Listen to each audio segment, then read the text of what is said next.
On the eve of his hanging, when the town had gone quiet and even the lanterns along the main street seemed to dim out of respect or fear, Silas Crow sat alone in the narrow wooden cell beneath the gallows, listening to the wind as it slipped through the beams above him like a restless spirit, and he wondered if the wind would remember his name after the morning came, for names mattered once, long before his became something mothers warned their children about. And as the rope creaked softly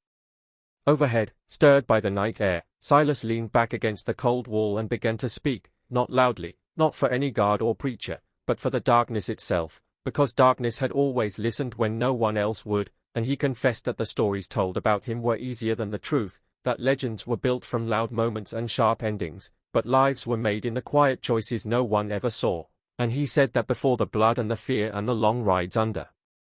burning suns, there had been a boy who loved the sound of river water over stones, a boy who believed the world might one day make room for him, and that boy had a name too, one the posters never printed, because it did not fit beneath the word outlaw, and as he spoke, his voice trembled not with fear of death but with the weight of memory, for what haunted him most was not what he had done, but what he had tried to protect, and he told the empty cell that the first time he crossed the line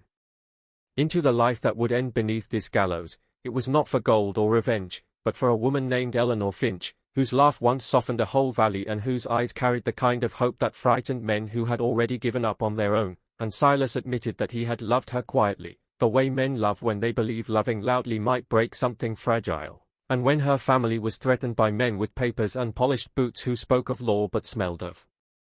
greed. Silas chose to stand between them and her home, knowing full well that the law did not care who was right, only who remained standing at the end, and that was the night his name changed, not because he wanted it to, but because the world demanded a villain to make sense of its own cruelty, and as the wind pressed harder through the wooden slats, he confessed that every robbery blamed on him was not taken for pleasure but passed along to families who vanished westward under new names. That every train said to be emptied by his hand was stopped not for the money but for the ledgers hidden in the safes, ledgers that could expose men whose power reached further than any gunman's shadow, and he said the truth would sound like a lie now, because the Wild West had learned to love simple stories, heroes with clean hands and villains with no hearts, and he had become useful as the latter, and the wind seemed to hush as he spoke of Eleanor again, of the last time he saw her standing on a platform with a suitcase too small for the life she was leaving behind, of how she never asked him to follow because she knew the road ahead of him was already written in ink darker than night, and he confessed that the blood-soaked legend attached to his name hid a quieter reality, one of long rides alone, of nights spent staring at stars and wondering if redemption was something a man earned or something he simply accepted he would never touch, and he told the darkness that he had turned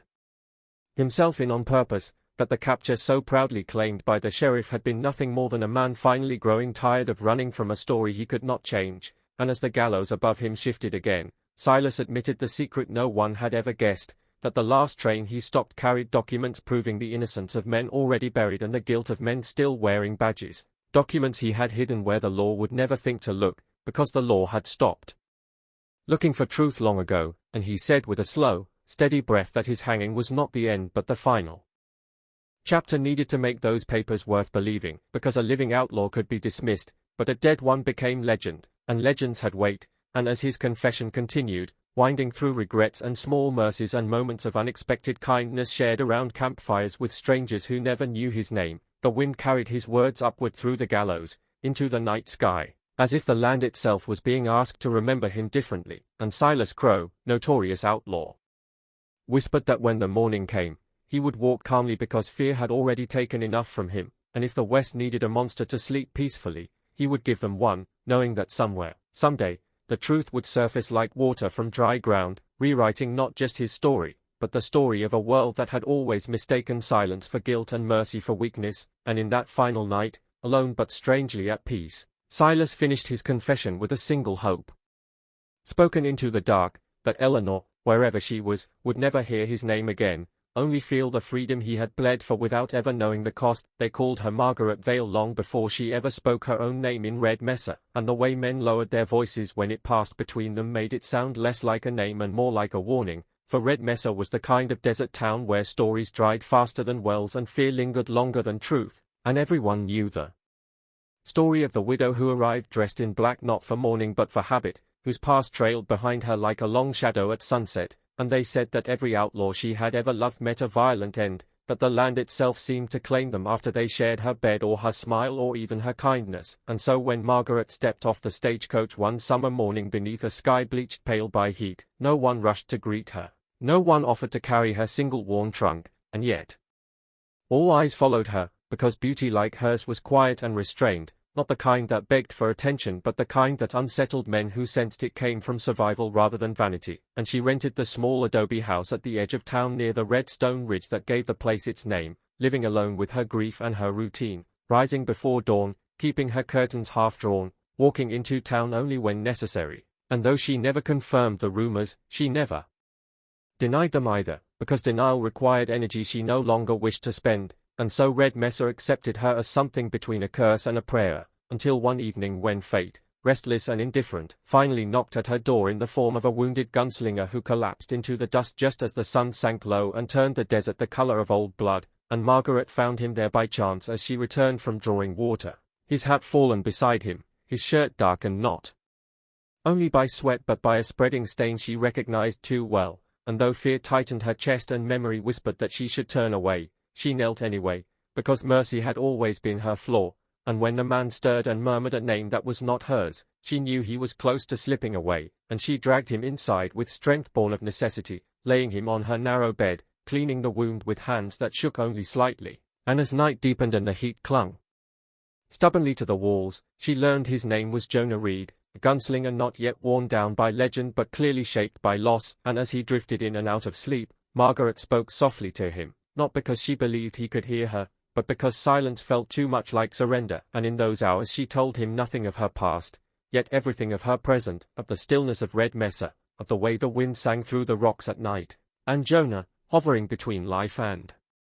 death, clung to her voice like a thread back to the world. And when morning came and he opened his eyes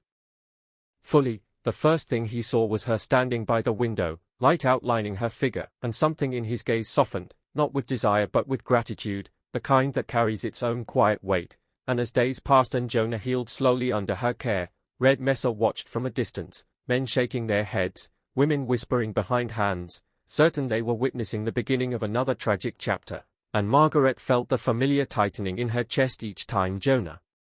smiled at her or thanked her with a sincerity that made her want to believe in gentler endings, and she warned him, gently but firmly, that he should leave once he could ride again, that Red Mesa was not kind to men who stayed too long near her door. But Jonah only listened with a sadness that matched her own, telling her that he had never believed much in curses, only in choices, and that he had already made too many to start running now. And in the quiet evenings they shared meals and stories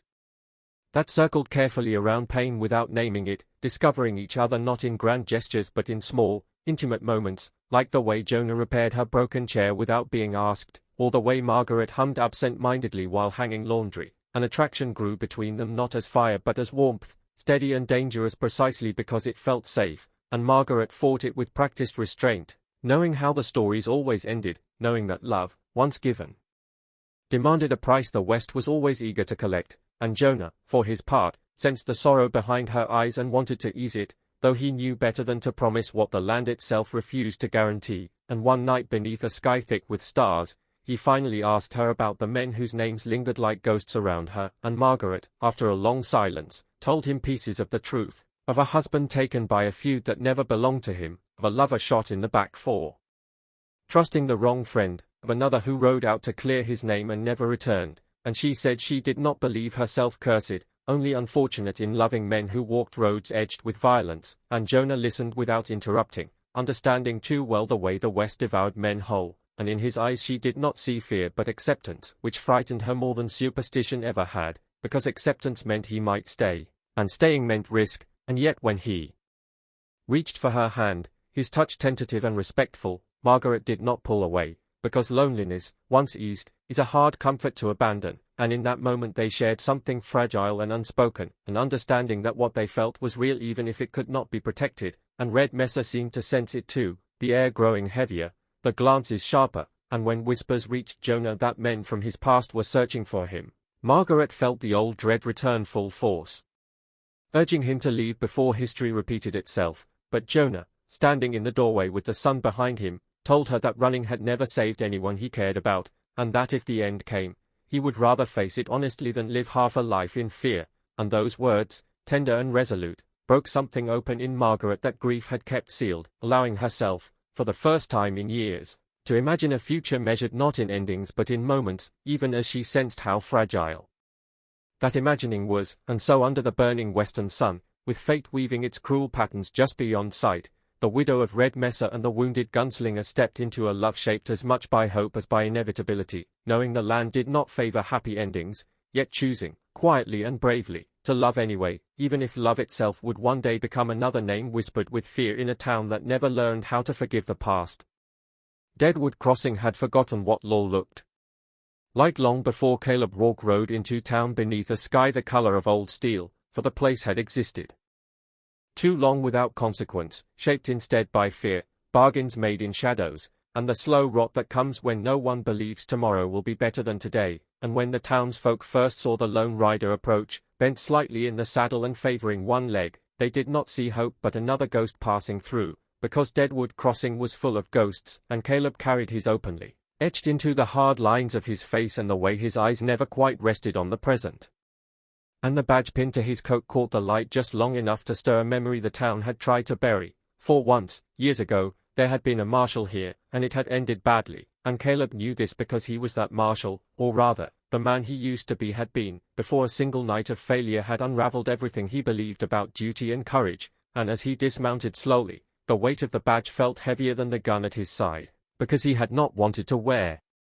it again, had not planned to ride into any town asking to be believed. But Deadwood Crossing lay directly in the path of a reckoning he could no longer avoid, and the moment his boots touched the dust, whispers followed, not of his name but of what the badge might mean, and Caleb ignored them, walking past shuttered windows and men who watched him with eyes trained by years of choosing the wrong side simply to survive, and inside the empty marshal's office, where dust coated the desk and bullet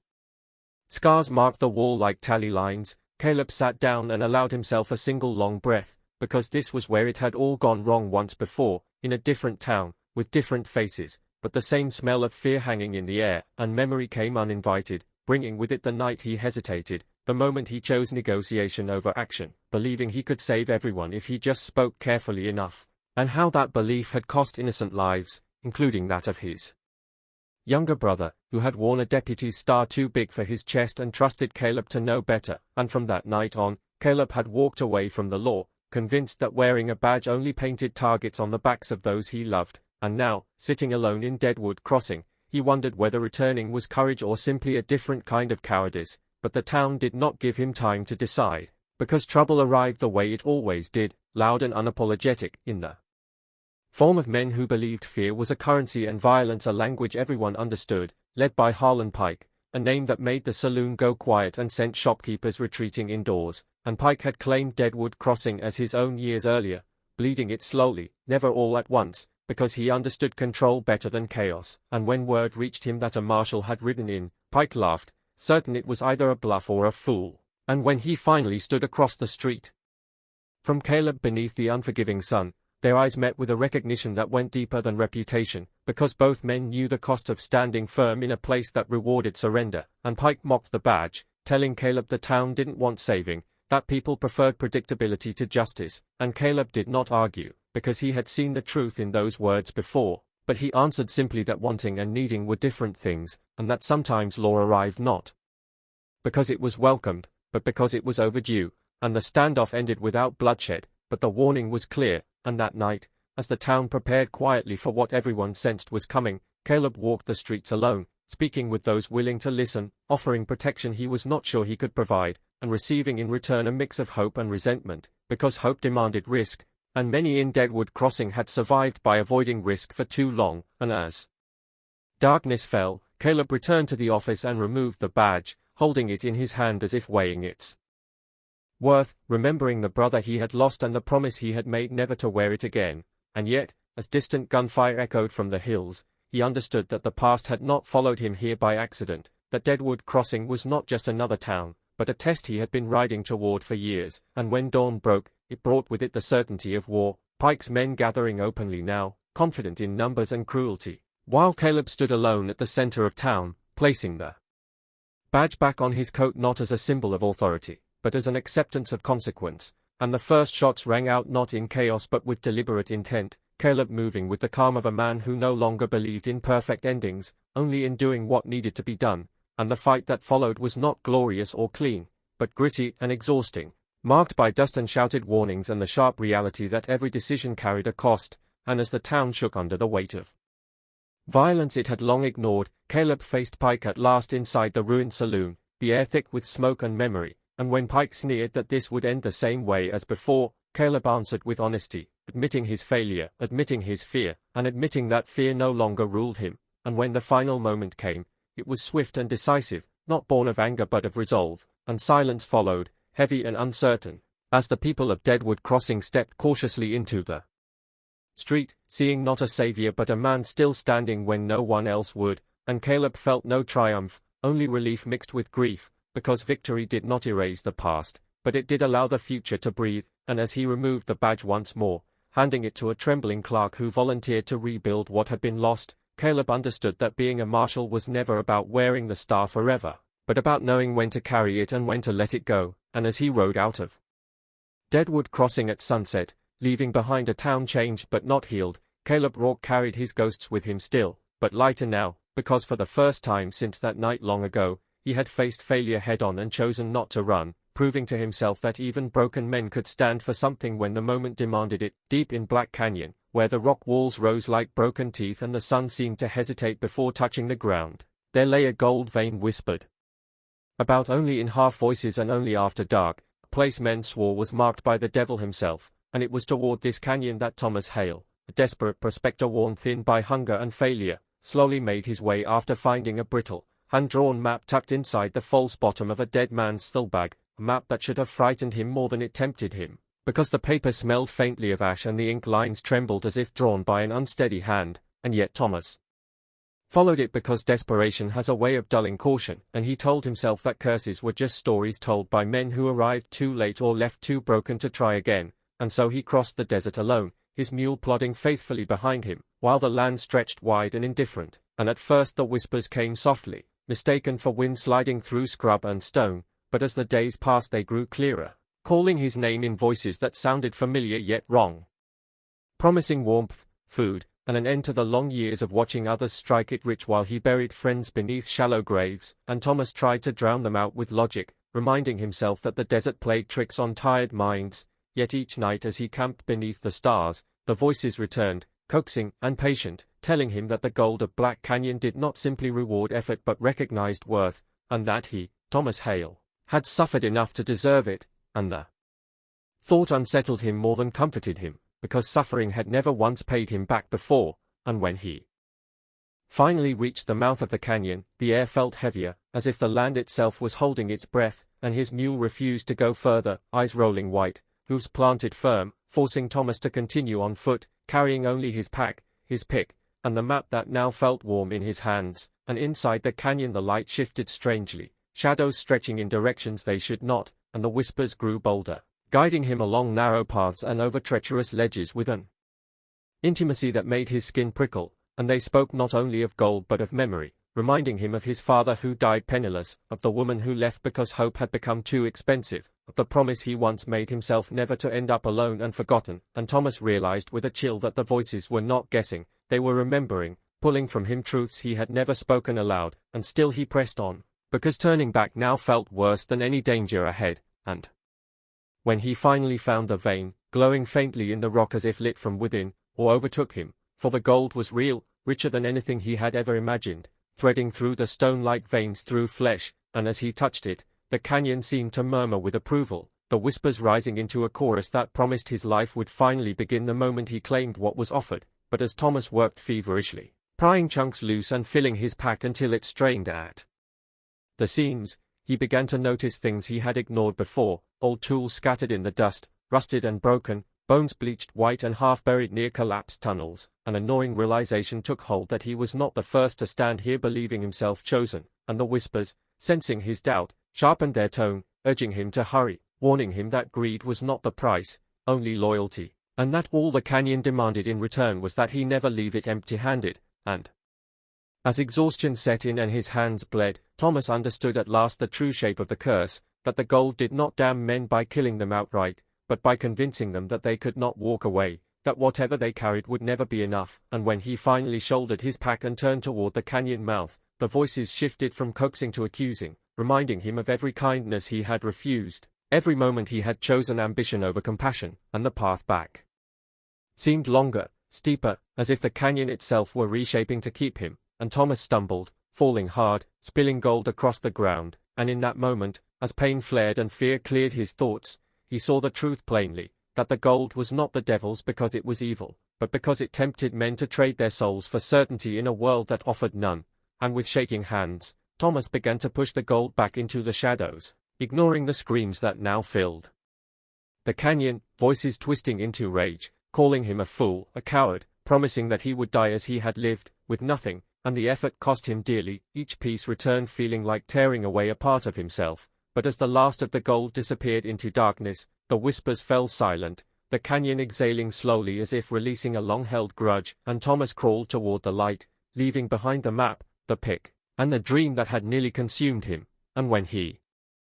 finally emerged into the open desert, dawn breaking pale and quiet, he collapsed beside his waiting mule, empty-handed but alive, and though he would never be rich, never have his name spoken with envy, Thomas Hale carried something rarer as he walked away from Black Canyon, an understanding earned at great cost, that some fortunes are measured not in what a man gains, but in what he finds the strength to leave behind. And long after he vanished into the heat shimmer of the horizon, the canyon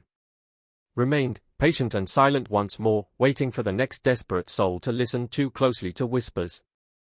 that promised everything and demanded more than any gold could ever repay.